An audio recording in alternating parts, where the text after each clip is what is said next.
Mr. President, distinguished members of the Court, it's an honor for me to appear before you to present my country's views on a matter of a critical importance for the United Nations, all states, and in particular for the Palestinian people. Mr. President, on behalf of my country, the Kingdom of Saudi Arabia, I would like first to congratulate you on assuming the presidency of this court. Mr. President, distinguished members of the court, less than a year ago, the court held that Israel's policies and practices in the occupied Palestinian territory, including its settlement practice, its continuing occupation, and its annexation of parts of that territory are flagrant violations of international law that must be brought to an end as a matter of urgency. The court's ruling marked a clear path for Israel to follow in finally bringing itself into international legality. Sadly, but predictably, Israel chose to ignore the court's ruling, showing that it considered itself above the law. Outrage over Israel's conduct, particularly since October 2023, has compelled the UN General Assembly to return to the court to seek its guidance on another pressing matter. This time, the question placed before the court and the circumstances which have brought it about are of more immediate and extreme importance. Those circumstances include the General Assembly's alarm over the impunity with which Israel has continuously blockaded the provision of humanitarian, life-saving, and other desperately needed assistance by the UN and other concerned parties to the Palestinian population throughout the occupied Palestinian territory, most egregiously in the Gaza Strip. Confirming the obligations of Israel to allow the United Nations, other international organizations, and third states to carry out activities in the occupied Palestinian territory, including providing such assistance, could truly make the difference between life and death for many people. Israel's hideous conduct, which piles illegality upon illegality, is well documented. Its most ruthless application has been the siege conditions imposed over the Gaza Strip since October 2023. As the entire world is painfully aware, diseases, lack of sanitation, clean water, food, shelter, and medical care is endemic, while temporary respites have occasionally occurred. Israel has reimposed conditions of total blockade at will, just as it did in early March this year, completely halting the provision of food, water, medical supplies, temporary housing, fuel, and anything else to the starving, displaced, and exposed population of the Gaza Strip. Nothing justifies such barbarity.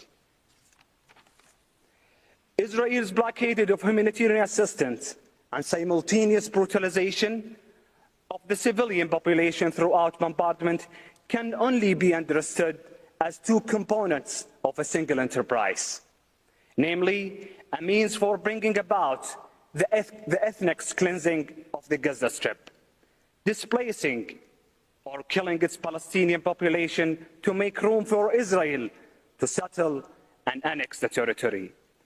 Israel's failure to ensure and facilitate unhindered humanitarian assistance to the population of Gaza would surely be seen as an integral part of this crime against humanity, if it were ever to come to pass. And of course, withholding such humanitarian development assistance also plays a role in a larger Israeli undertaking, that is, to demolish the established right of the Palestinian people to self-determination by undermining their ability to survive and stand on their own. The court is aware of the appalling circumstances faced by the population of the Gaza Strip and their dire need for humanitarian assistance on a sustained basis. The court has issued provisional measures in South Africa versus Israel on 3 occasions, ordering Israel to take all necessary and effective measures to ensure the provision of desperately needed humanitarian assistance to Palestinians throughout Gaza. Israel ignored those orders, as it has similar calls made by other UN bodies, international organizations, and concerned states. Instead, it has exacerbated the humanitarian crisis and turned the Gaza Strip into an unlivable pile of rubble, while killing thousands of innocent and vulnerable people.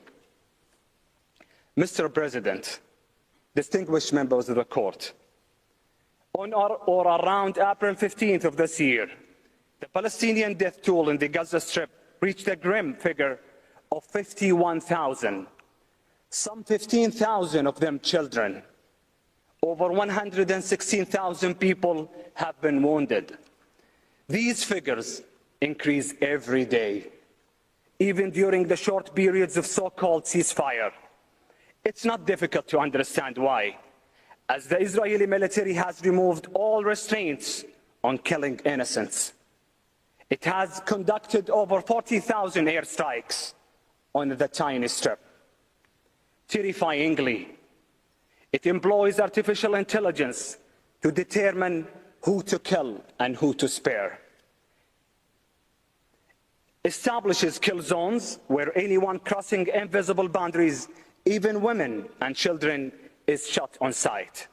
Bombards so-called safe zones, killing countless innocents, many while sheltering in flimsy tents.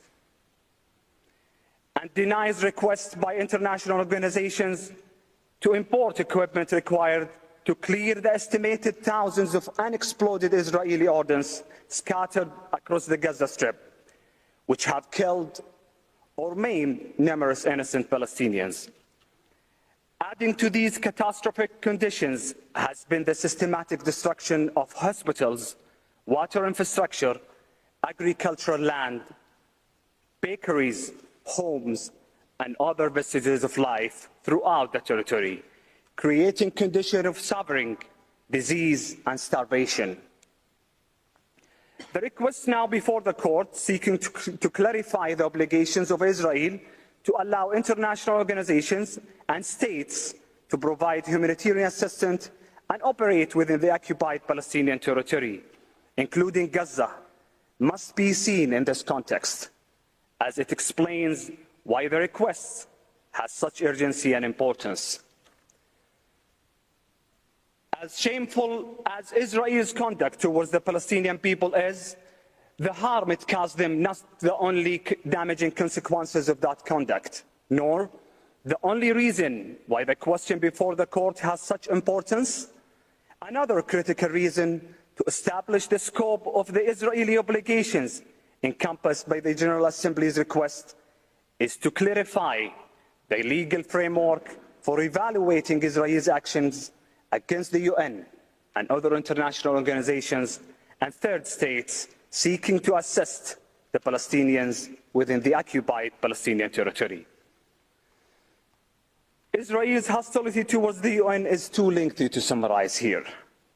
Its attacks have been particularly aimed at UNRWA, which since 1949 has played an indispensable role in safeguarding the basic rights and living conditions of the Palestinian people who were displaced from their homeland, providing health care, education, food, and other assistance to some 5 million refugees.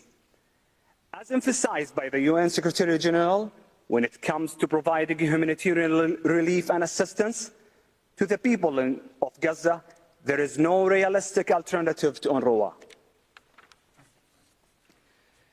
Israel's hostility against UNRWA began long before the current crisis. However, since October 2023, its attacks have intensified dramatically.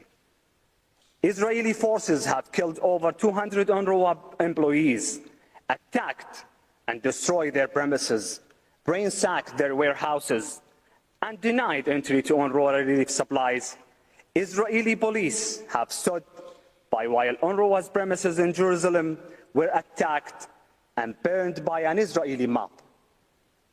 Israel also ordered UNRWA to vacate its premises in occupied East Jerusalem and has passed laws prohibiting Israeli authorities from having any contact with UNRWA and preventing UNRWA from operating within Israeli territory, which it illegally claims includes occupied East Jerusalem.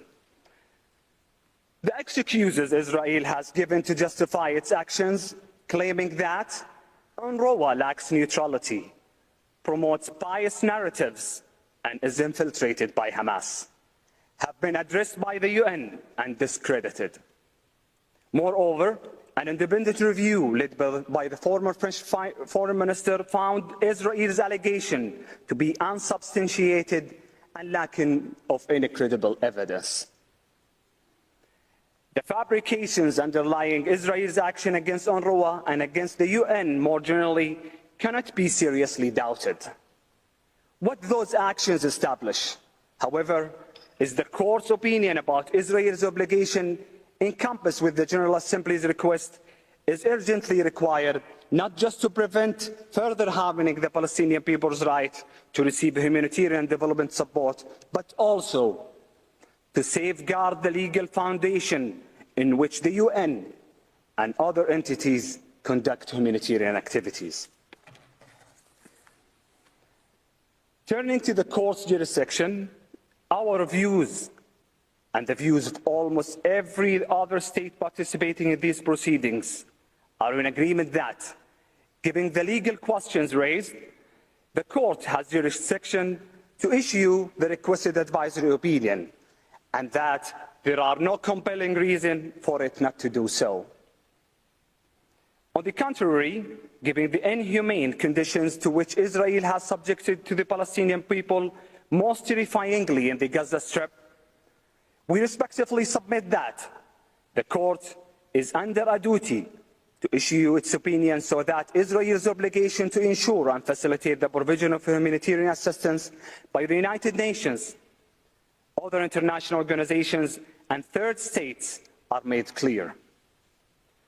Furthermore, the General Assembly's inquiry on Israel's obligation impact matters of widespread importance, including the operations of the UN and other aid agencies, as well as Palestinian rights, a matter of universal concern since the adoption of Resolution 181 in the second session in 1947. The requests also highlight urgent issues, including Israel's legislative ban on UNRWA, military actions impeding humanitarian aid, and threats to the UN privileges and immunity. A small minority of a group and states argue that the court should refrain from issuing this advisory opinion because doing so would require it to undertake a significant factual investigation, which is not appropriate for an advisory opinion, or that the question was formulated in a biased manner. These arguments, which were rejected by the court in the Wall and the Israeli policies and practices cases, would be similarly dismissed for the same reasons articulated in those decisions. The same states argue that the court should decline to give this opinion because it has already addressed the subject of the request in its previous advisory opinions related to the occupied Palestinian territory, or that rendering the occupied would prejudge the ongoing contentious proceedings in South Africa versus Israel. These arguments have no merit. The present request is self-evidently distinct from the prior requests, as the scope and nature of Israel's obligations to ensure and facilitate the provision of humanitarian assistance by the UN, other international organizations, and third states was not expressly addressed by the court in either of those advisory opinions, leaving the court views in that regard unknown.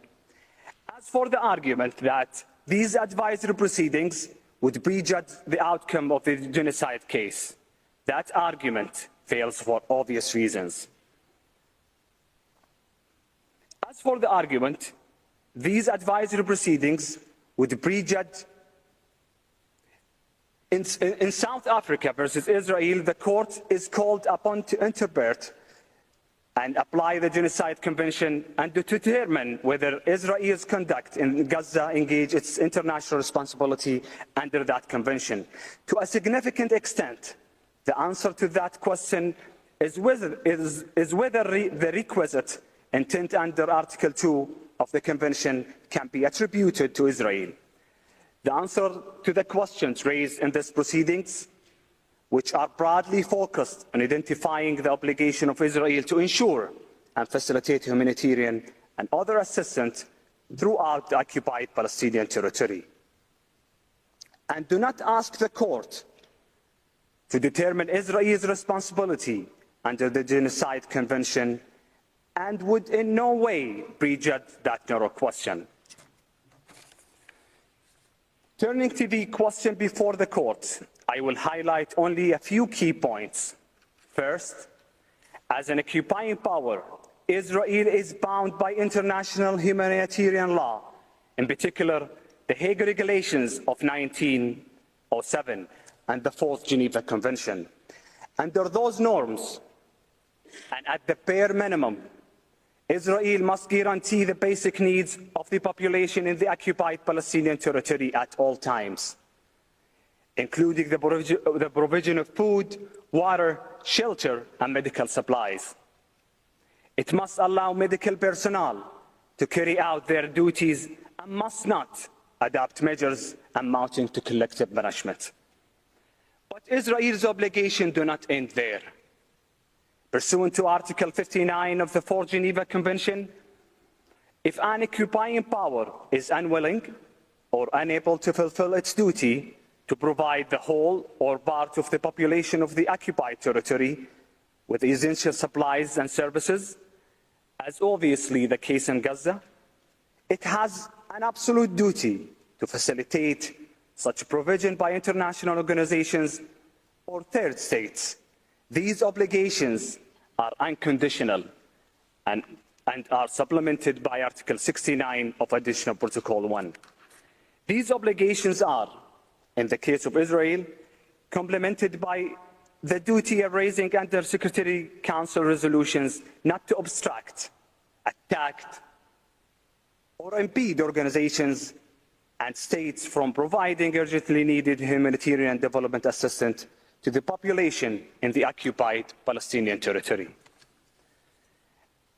As an occupying power, Israel's international human rights law obligations are also engaged. Under these obligations, Israel must respect, protect, and fulfill the fundamental human rights of the Palestinian people in the occupied Palestinian territory. These include their right to life, to the highest attainable standard of physical and mental health, to an adequate standard of living, to adequate food, clothing, housing, water, and education.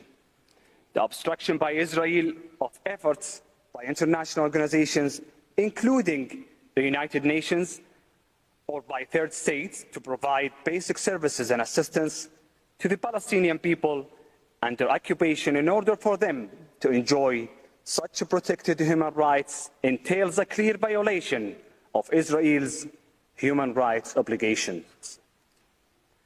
As a UN member and as a party of the UN Convention on Privileges and Immunities, Israel has further obligations relevant to these advisory proceedings. Under Article 2, subsection 2 and 2, subsection 5 of the UN Charter, Israel must cooperate in good faith with the United Nations, giving it, quote, every assistance in any action taken in accordance with the Charter, end quote. Israel's obligation to provide every assistance in good faith to the United Nations encompasses the principal UN organs as well as other UN subsidiary organs, including UNRWA. As UNRWA's mandate is to provide humanitarian assistance to the Palestinian people, Israel duty-bound to give every assistance to UNRWA in good faith.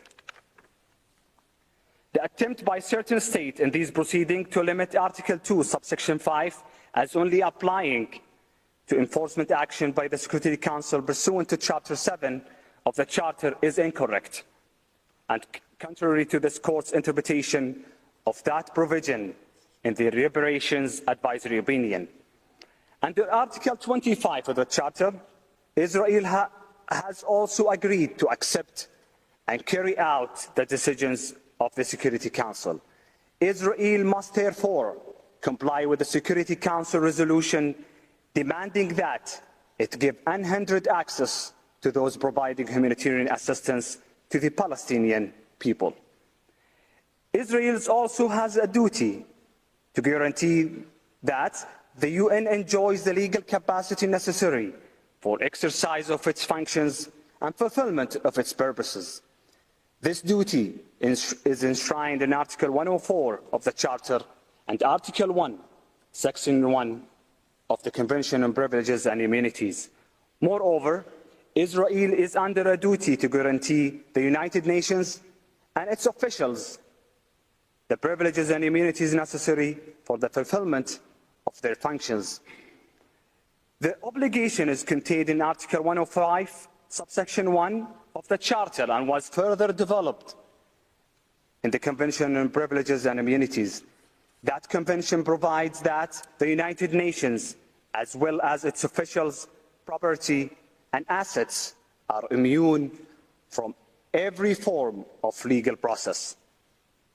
Recently enacted Israeli laws that target UNRWA by revoking its privileges and immunities and allowing potential criminal proceedings against UNRWA. Officials breach these duties. Finally, the Convention states the undisputed principle that the premises of the United Nations shall be inviolable. This obligation has several implications. First, Israeli authorities may not enter the premises of the United Nations or its organs without their consent. Second, Israel has a positive duty to protect and safeguard those premises from external threats. And third, Israel must not attack those premises. Importantly, these obligations are not qualified and do not cease to apply in situations of armed conflict. Thus, Israel's failure to guarantee the inviolability of UN premises can never be justified on grounds of military expediency or national security. I now turn to Israel's obligation to respect the Palestinian people's established right to self-determination. I use Cogan's norm, generating obligations erga omnes. If that obligation is to mean anything, it surely requires, at a minimum, that Israel allow the provision of humanitarian development assistance to the Palestinian people by those prepared to give it so as to strengthen their ability to achieve self-determination. Israel's refusal to comply with that imperative while perpetrating unspeakable violence on the Palestinian people can only confirm the war's fears about its intentions. The Court's voice confirming the scope and nature of Israel's obligations to ensure and facilitate humanitarian development assistance to the Palestinian population will serve as powerful force in preventing those fears from becoming a reality. In closing, the Kingdom of Saudi Arabia wishes to emphasize that the Palestinian people's right to self-determination is at the core of the question before the Court. The Kingdom takes this opportunity to reaffirm its unconditional commitment to the establishment of an independent and sovereign Palestinian state with the 1967 borders with East Jerusalem as its capital.